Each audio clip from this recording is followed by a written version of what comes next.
One Sunday I had nothing special to do, so I put on my sneakers and headed to the public park.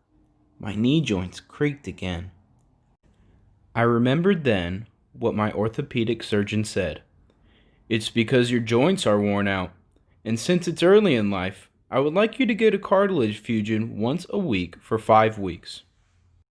The doctor also told me to make time to walk. If you stay still because you are sick, it won't be long before you can't walk. I remembered an old woman at the welfare center who could not walk because of arthritis. "If you do not walk, you will lose your health." A banner fluttered heavily in the rain. There was no doubt that many people were walking the track in the public park today. There were two old women walking in an awkward way, pushing a stroller with their waists bent and legs spread wide. A pale-faced middle-aged man was dragging his feet. An old man sitting alone on the bench eating bread looked lonely with his back bent. After a while, dozens of pigeons flew low and gathered. The pigeons pecked the pieces of bread he had torn apart. He grinned with satisfaction. 20 years from now, I will be no different from that old man. Like the dead body of a cicada which had been trampled on by my feet like a fallen leaf, I will leave this world. I thought it was a natural way to leave this world. I felt like life was in vain. Leaving after only a week of life, why did the cicadas cry aloud? I thought to myself, do something good before you die. No one can carry everything with them when they leave this world. Look at Yu Byung-un, who ran the sunken cruise ship Sewol. He had 10 bags full of money, but he wasn't able to take a single one from this world. How rewarding would his life been if he had spent the money on good things? A row of platanus trees shook in the wind. A large leaf fell down with a flop. The fallen leaves were swarming around in the world without knowing where to go. I felt as if I were looking at the elderly at the welfare center. A pigeon flying fast in the sky suddenly fell at my feet. It was already stiff. What's going on? I was so surprised that I looked up at the sky and looked down at the pigeon on the floor. This pigeon has reached the end of its life. A middle-aged man dragging his legs around the public park said a word to me and continued on his way.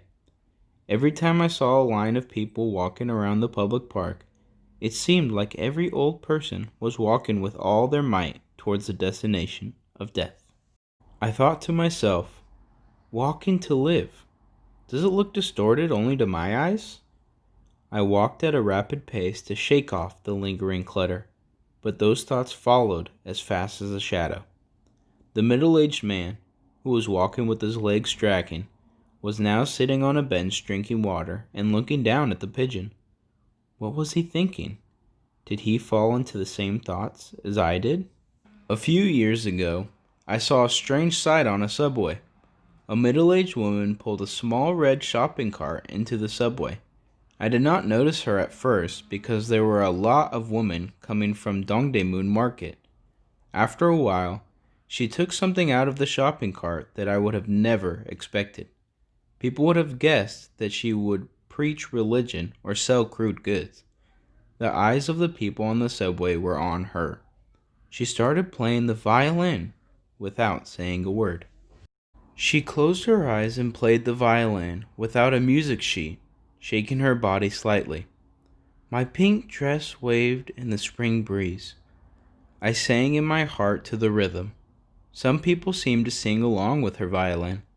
They even smiled, moving their heads or shoulders lightly. After she finished playing, she put the violin in the shopping cart. When the subway door opened, she just disappeared. However, the lingering sound of the music remained long. The spring days and the summer days of my life were going without doing anything. More than 30 years ago, I wanted to learn saxophone, but it was very expensive, and there were few places to learn it. I wanted to reward myself for having lived a hard life, since I was over 50 at the time. The pastor of my church asked me to buy a used saxophone. He said it is a duty as a believer to give praise to God, and that we should be able to play one instrument. After learning it for a few months, I played with some of the believers during worship. I was so touched. The woman who played the violin beautifully on the subway made me have a goal, too. I had a desire to learn saxophone and play it somewhere. In the meantime, I had been running too far for success. I wanted to find a way that would make me and others happy. I knew playing a musical instrument is just the right thing to do. I was very interested in old songs from my childhood, so I was quite a suitable person for performing for the elderly. One day, I played the saxophone at a rural church where my friend works as a pastor. The old ladies of the church seemed to be amazed at the unfamiliar saxophone. The saxophone seemed to come into general use, but it still seemed to be a novelty in the countryside. I was so happy to hear someone applauding my performance. A month later, I pushed the door of the welfare center and went inside. It was the same as a month before. There was nothing different about it. Inside the main hall, there were old people sitting around the sofa like the month before. The social workers were busily arranging the hall the same as before. I could see Grandpa Jungsu and the woman who had a 100th birthday party. The old woman with fair white skin was sitting on the sofa that day. Sitting in one corner with her hips lightly, she was ready to run to her room in any case. I greeted the familiar faces with joy, but the elderly completely forgot about me. They looked at me with a look of, "Who are you?" I did music service for over an hour last month, but the elderly treated me as if they had never seen me before. I was so in vain when dealing with such old people. Park wrote down songs that the elderly loved, and I had practiced hundreds of times before coming there. Volunteers seemed to prefer the disabled welfare center. It seemed that more volunteers continued to be familiar with the disabled, but not with the elderly. I took out the saxophone and connected it to the amplifier. An old woman, who could not use her legs due to arthritis, greeted me with a nod. She, who was 85 years old, had a better memory than other people of the same age. They all seemed to have a big difference in their memory depending on whether they lost their mind or not.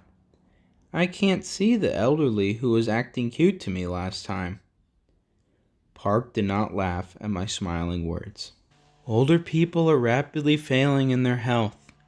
Grandma Young-mi is in critical condition, so she is in the hospital. Oh, what about the elder who was throwing socks at me? She passed away about 15 days ago. I quickly turned my head away, my eyes burning at her words. Before tears came out of my eyes, I found the song Farewell in my music device. The old people's eyes glistened as the accompaniment of the farewell song came out. Like the song, The Spring of My Hometown, everyone seemed to know farewell. The old people began to sing loudly, with good pronunciation and at the top of their voice. As my heart became stuffy, I burst into the tears that I had held back. These days, my body parts are out of control. I can now understand that men have menopause too. I listened to them. Elderly, dementia-stricken people over 90 sang together the Korean national anthem.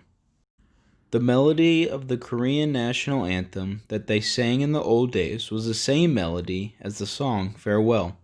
Their voices shot out like a fountain. Perhaps the joy of liberation that lingered in their hearts survived, despite the dementia. Until the day when the East Sea's waters and Mount Baekdu are dry and worn away, God protects and preserves us. Long live our nation. One of the social workers called everyone to hooray, holding the hands of the 101-year-old woman. Then they all stood up and shouted, "Hooray!" Some old women danced shoulder to shoulder with smiles on their wrinkled faces. Even Grandpa Jungsu shook his legs to the music. I took the saxophone and got up and greeted my audience. "You've done your best, sir. Come again." The old woman, who could not walk due to arthritis, got up and bowed. Grandpa Jungsu stood up with his cane, shook himself, and bent down. His sulky face was filled with smiles. Was that a miracle? The main hall was filled with applause. My heart was filled with warmness. I was happy to find new life in my depressed mind. Now I am somewhere near the last destination of my life. The lives of the elderly in the Seniors Welfare Center do not seem to belong to anyone else. The next 20 years of my life will be short. It would be better for us to live as cicadas that sing with satisfaction, not as cicadas that cry loud during our lifetime.